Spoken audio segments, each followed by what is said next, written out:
Oke, mungkin izin masuk ya Bapak, izin mempresentasikan. Ya, Assalamualaikum, Assalamualaikum warahmatullahi wabarakatuh. Yang saya hormati, Bapak Dr. Andus Haji Dadang Rahman Munandar, MPD, selaku dosen pengampu mata kuliah pengelolaan pendidikan, dan teman-teman sekalian yang saya banggakan. Kami dari kelompok 2 akan mempresentasikan hasil diskusi kami terkait pengelolaan hubungan sekolah dengan masyarakat. Namun sebelum itu, izinkan saya selaku moderator untuk memperkenalkan anggota kelompok kami. Perkenalkan, nama saya Caroline Tius Indiuta Soid dengan rekan saya Amanda Nur Syafira. Oke, baik. Mungkin langsung kita mulai saja. Untuk materi pertama akan dipaparkan oleh Amanda. Padanya, persilahkan.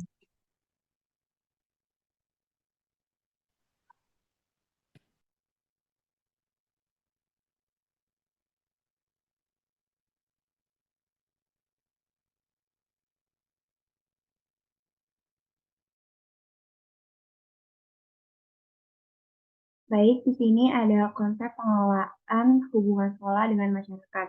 Nah, dalam konsep hubungan sekolah dengan masyarakat ini, sekolah dan masyarakat itu kan adalah dua hal yang saling ketergantungan. Sekolah berfungsi sebagai tempat belajar dan masyarakat merupakan tempat mengimplementasikan proses pendidikan dan pengajaran yang sudah didapatkan di sekolah. Nah, eh, hubungan masyarakat dengan sekolah ini merupakan upaya organisasi untuk membangun hubungan yang harmonis dengan masyarakat agar mereka mendukung dengan sadar dan sukarela. Kemudian pada konsep pengelolaan hubungan sekolah dengan masyarakat ini terdapat tujuannya, yaitu untuk meningkatkan pemahaman masyarakat tentang kebutuhan dan praktik pendidikan, dan pada akhirnya bekerja sama untuk meningkatkan kualitas pendidikan di institusi. Kemudian terdapat fungsi hubungan sekolah dengan masyarakat terbagi menjadi dua, ada fungsi sekolah dalam masyarakat, yaitu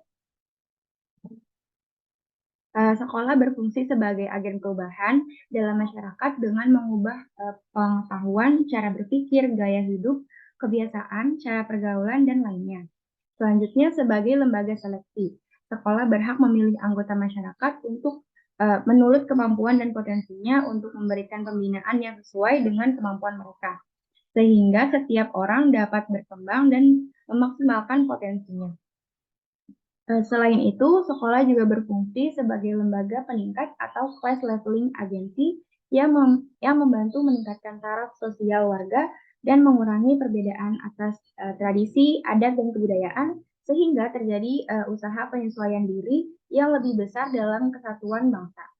Sekolah juga berfungsi sebagai lembaga pemeliharaan kelestarian yang memelihara dan meneruskan sifat-sifat budaya yang harus dipelihara. Untuk fungsi yang kedua, fungsi masyarakat dalam pendidikan sekolah, yaitu masyarakat sebagai sumber yang menyediakan guru, peserta didik, sarana dan prasarana yang diperlukan untuk menyelenggarakan sekolah.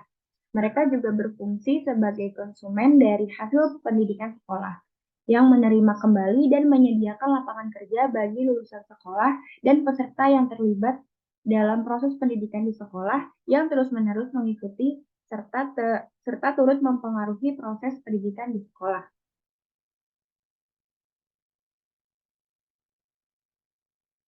Berikutnya ada prinsip dalam pengelolaan hubungan sekolah dengan masyarakat.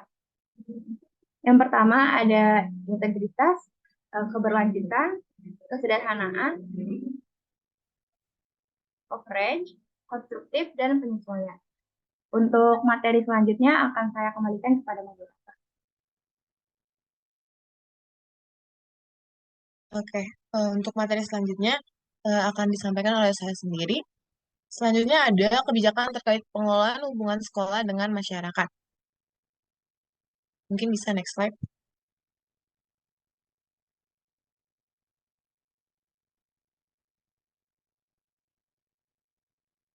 Oke, pada tahap implementasi, langkah-langkah yang diambil harus dilakukan dengan cermat, teliti, dan serius oleh semua pihak yang bertanggung jawab. Salah satu aspek yang penting dalam pelaksanaan partisipasi masyarakat adalah hubungan kerja yang baik antar kepala sekolah, guru, majelis, madrasah atau komite, dan masyarakat umum. Kepala sekolah bersama dengan Dewan Guru dan staf sekolah melaksanakan program pendidikan, sementara masyarakat memberikan dukungan bagi kegiatan tersebut. Majelis, majelis sekolah sebagai mitra kerja juga turut serta dalam menyusun dan melaksanakan program tersebut. Nah, kebijakan-kebijakan dirancang untuk menciptakan hubungan yang positif antara sekolah dan masyarakat, serta untuk memastikan bahwa pendidikan lebih responsif terhadap kebutuhan dan aspirasi komunitas lokal. Dengan adanya kerjasama yang kuat antara sekolah dan masyarakat, pendidikan dapat menjadi lebih efektif dan relevan. Nah, kebijakan pengelolaan hubungan sekolah dengan masyarakat, di antaranya ada yang pertama itu transparansi dan komunikasi. Kebijakan ini menekankan pentingnya sekolah untuk berkomunikasi secara terbuka dengan masyarakat. Ini bisa termasuk menginformasikan tentang program pendidikan, kebijakan sekolah, hasil belajar siswa, dan kegiatan sekolah secara teratur melalui berbagai saluran komunikasi seperti surat, pertemuan, situs web sekolah, dan media sosial. Yang kedua ada pembentukan Dewan Orang Tua Siswa atau DOS. Kebijakan ini mendorong sekolah untuk membentuk Dewan Orang Tua Siswa yang bertujuan untuk menggambarkan suara dan kepentingan orang tua serta masyarakat dalam pengambilan keputusan sekolah. Dewan ini dapat memberikan masukan, saran, dan dukungan terhadap berbagai aspek pendidikan.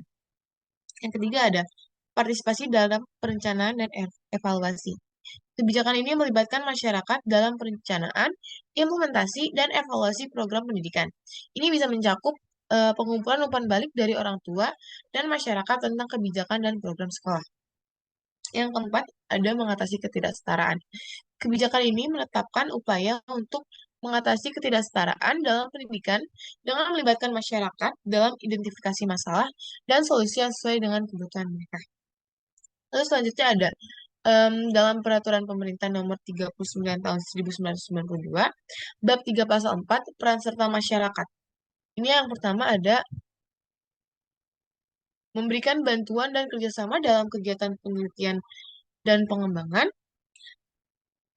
partisipasi dalam program pendidikan dan atau penelitian dan pengembangan, menawarkan kesempatan magang atau pelatihan kerja,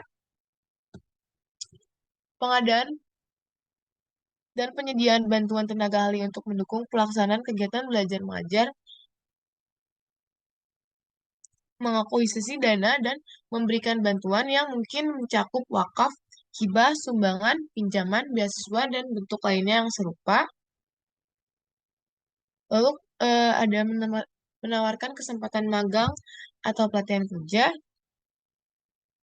memberikan bantuan manajemen untuk operasional unit pendidikan dan pengembangan pendidikan nasional, memberikan pandangan dan pertimbangan terkait penentuan kebijakan.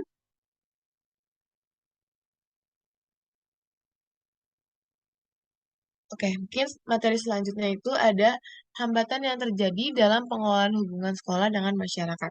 Secara umum, masyarakat memiliki kecenderungan untuk terlibat dalam upaya meningkatkan kualitas pendidikan. Namun, pada saat yang sama, mengajak masyarakat untuk berpartisipasi bukanlah tugas yang mudah. Kendala yang dihadapi oleh sekolah dalam melibatkan masyarakat dalam usaha meningkatkan mutu pendidikan menunjukkan bahwa kesadaran akan tanggung jawab bersama ini masih belum sepenuhnya disadari. Faktanya, situasi ini memperkuat keyakinan bahwa mencapai partisipasi penuh dalam pendidikan tidaklah mudah karena terdapat hambatan yang berasal dari pemerintah dan masyarakat itu sendiri. Nah, dari pihak sekolah itu hambatannya ada kurangnya komitmen daripada pengambil keputusan di daerah untuk benar-benar mendorong partisipasi masyarakat dalam pengambilan keputusan terkait layanan publik. Yang kedua, kelemahan dalam mendukung sumber daya manusia yang dapat diandalkan untuk menjalankan strategi peningkatan partisipasi masyarakat dalam layanan publik. Yang ketiga, eh, keterbatasan dukungan anggaran, terutama karena kegiatan partisipasi publik sering sekali hanya dianggap sebagai proyek sementara. Lalu dari pihak masyarakat itu, faktor-faktor penghambatnya dalam partisipasi di bidang pendidikan adalah adopsi budaya paternalistik oleh masyarakat yang mengkomplekskan upaya berdiskusi secara terbuka, Yang kedua ada apatisme yang muncul karena masyarakat jarang terlibat dalam proses pengambilan keputusan oleh pemerintah. Yang ketiga, kehilangan kepercayaan masyarakat terhadap pihak sekolah. Dan yang keempat, kendala budaya, seperti pandangan sebagian masyarakat itu yang memandang bahwa pendidikan formal bertentangan dengan nilai-nilai adat mereka. Seperti yang terjadi di masyarakat Samin, yang melihat orang yang berpendidikan tinggi hanya akan membuat orang lain menjadi tidak berpengetahuan. Lalu yang kelima ada kendala geografis, seperti jarak yang jauh antara antara lokasi sekolah dan ketidaksediaan fasilitas, fasilitas transportasi serta akses jalan yang mendukung untuk mencapai ke sekolah. Lalu yang keenam, tingginya biaya pendidikan, terutama pada tingkat pendidikan menengah dan perguruan tinggi. Oke, mungkin materi selanjutnya akan disampaikan oleh Amanda Nur Syakira. Kepadanya, saya persilakan. Eh, Sebelumnya, sebelum masuk ke materi selanjutnya, maaf teman-teman dan Pak Dadang, untuk Zoom-nya akan segera habis. Jadi nanti akan saya kirimkan link yang baru. Begini ya Pak.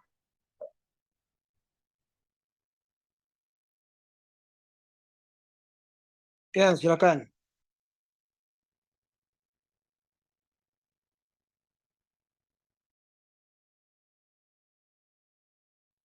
Baik, yang selanjutnya ada strategi peningkatan peran hubungan sekolah dengan masyarakat. Yang pertama ini ada revitalisasi peran komite, yaitu komite memiliki peran yang sangat strategis dalam pengembangan sekolah dan memperluas tanggung jawab dan kepedulian masyarakat terhadap pendidikan. Komite juga dapat menyambungkan tujuan sekolah dengan kebutuhan masyarakat dan menjadi mediator dalam menyampaikan aspirasi masyarakat terhadap standar pendidikan yang tinggi. Yang kedua ada keterlibatan orang tua dan masyarakat. Sejak perencanaan, pelaksanaan, pemanfaatan, dan evaluasi pendidikan, orang tua dan kelompok masyarakat harus terlibat dalam proses pengembangan pendidikan. Yang ketiga, pemanfaatan teknologi. Sekolah tidak lagi menjadi satu-satunya tempat untuk belajar karena aktivitas belajar tidak lagi dibatasi oleh ruang dan waktu. Selain itu, peran guru tidak akan menjadi satu-satunya sumber belajar karena ada banyak sumber belajar dan informasi lainnya yang dapat membantu orang untuk belajar yang bisa didapatkan secara luas dari pemanfaatan teknologi tersebut. Yang keempat ada pengadaan kegiatan partisipatif. Sekolah dapat mengundang masyarakat untuk berpartisipasi dalam kegiatan sekolah dengan cara-cara seperti bakti sosial, olahraga, dan seni serta kebudayaan. Yang kelima, mengembangkan program kerjasama. Sekolah dapat membuat program kerjasama dengan masyarakat seperti magang atau pengabdian masyarakat. Dengan melakukan ini, masyarakat dapat lebih terlibat dalam pendidikan.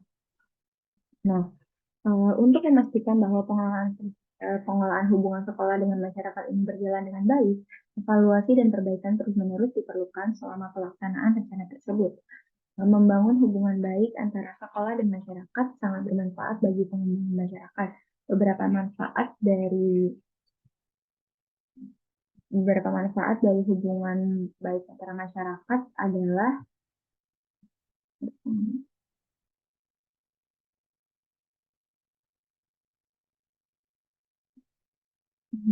di sini ada beberapa manfaat dari adanya hubungan sekolah dengan masyarakat.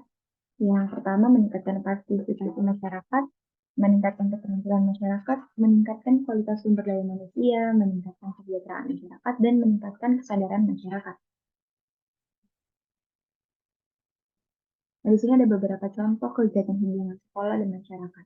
Yang pertama ada pelatihan keterampilan, program bimbingan belajar, kampanye kesehatan, proyek lingkungan bersama, kegiatan kesenian dan budaya, serta program sukarela.